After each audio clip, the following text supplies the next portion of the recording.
ವೀಕ್ಷಕರೇ, ಇತ್ತೀಚಿನ ಜನರೇಷನ್ನಲ್ಲಿ ಹೆಚ್ಚಾಗಿ ಡೈವರ್ಸ್ಗಳಾಗ್ತಾ ಇದೆ. ಪ್ರೀ ಮ್ಯಾರಿಟಲ್ ಕೌನ್ಸಿಲಿಂಗಿಗೆ ಸಂಬಂಧಪಟ್ಟಂತೆ ಒಂದಷ್ಟು ಅವೇರ್ನೆಸ್ ಮೂಡಿಸುವಂತಹ ಪ್ರಯತ್ನ, ಆ ಎಲ್ಲ ವಿಚಾರಗಳನ್ನ ತಿಳಿಸ್ಕೊಡೋದಕ್ಕೆ ಕಾರ್ಯಕ್ರಮದಲ್ಲಿ ವಕೀಲರಾಗಿರುವಂತಹ ಮಂಜುಳಾ ಮುನವಳ್ಳಿ ಅವರಿದ್ದಾರೆ. ಬನ್ನಿ ಅವರ ಕಾರ್ಯಕ್ರಮಕ್ಕೆ ವೆಲ್ಕಮ್ ಮಾಡೋಣ.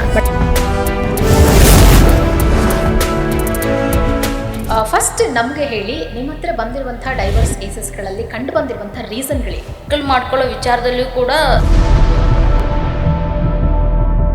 ಈಗ ಲವ್ ಮ್ಯಾರೇಜ್ ಆಗಿರಲಿ ಅಥವಾ ಅರೇಂಜ್ ಮ್ಯಾರೇಜ್ ಆಗಿರಲಿ, ಕಂಪ್ಯಾಟಿಬಿಲಿಟಿ ಚೆಕ್ ಯಾಕೆ ಆಗ್ತಾ ಇಲ್ಲ? ಮ್ಯಾಟ್ರಿಮೋನಿಯಲ್ ಸೈಟ್ಗಳಿಂದ ಏನು ಮ್ಯಾಚಪ್ಗಳಾಗ್ತಿದೆ ಅಲ್ಲ, ಇಂಥವು ತುಂಬ ಡಿವೋರ್ಸ್ಗಳ ಸಂಖ್ಯೆನೂ ಜಾಸ್ತಿ ಆಗ್ತಿದೆ ಅಂತ ಹೇಳ್ಬೋದು. ಪ್ರೀ ಮ್ಯಾರಿಟಲ್ ಕೌನ್ಸಿಲಿಂಗ್ ಅವಶ್ಯಕತೆಯಿಂದ ಮಹಿಳೆಯರ ಮೇಲೆ ಆಗ್ತಿರುವಂಥ ದೌರ್ಜನ್ಯ ಕಡಿಮೆ ಆಗಬಹುದಾ? ಈ ಥರ ಮಾವನ ಮಗನ ಮದುವೆ ಆಗಿರೋರು, ಅತ್ತೆ ಮಗನ ಮದುವೆ ಆಗಿರೋದು, ಈ ಥರ ಆಗಿರೋ ಮದುವೆಗಳಲ್ಲಿ ಡಿವೋರ್ಸ್ಗೆ ಬಂದಿರೋದು ತೀರಾ ಕಡಿಮೆ. ಅಂದರೆ ಸಂಬಂಧಗಳಲ್ಲಿ ಹುಡುಕಿ ಮದುವೆ ಮಾಡೋದು ಬೆಸ್ಟ್ ಅಂತೀರಾ? ಪ್ರೊಫೆಸರ ಹೆಣ್ಮಕ್ಳು ಸುಮಾರು 4-5 ಜನದ ಜೊತೆಗೆ ಕಂಟಿನ್ಯೂಸ್ ಆಗಿ ಟೆಕ್ಸ್ಟು, ಚಾಟು, ಫೋಟೋಸು, ಹೊರಗಡೆ ರೆಸಾರ್ಟಿಗೆ ಹೋಗಿ ಬರೋದು ತುಂಬ.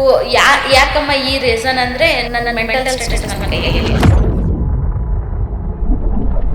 ಇವಾಗಿನ ಜನ್ರೇಷನಲ್ಲಿ ಇವಾಗ ಪ್ರೀ ಮ್ಯಾರೇಜ್ ಕೌನ್ಸಿಲಿಂಗ್ ಬೇಕು, ಓಕೆ, ಬಟ್ ಪ್ರೀ ಮ್ಯಾರೇಜ್ ಕೌನ್ಸಿಲಿಂಗ್ನಲ್ಲಿ ಸೆಕ್ಷುವಲ್ ಇನ್ಕಂಪ್ಯಾಟಿಬಿಲಿಟಿ ಬಗ್ಗೆ ಡಿಸ್ಕಸ್ ಮಾಡಬಹುದಾ? Is it right or not? ಮಾಡಲೇಬೇಕು ಮೇಡಮ್, ಮಾಡಲೇಬೇಕು.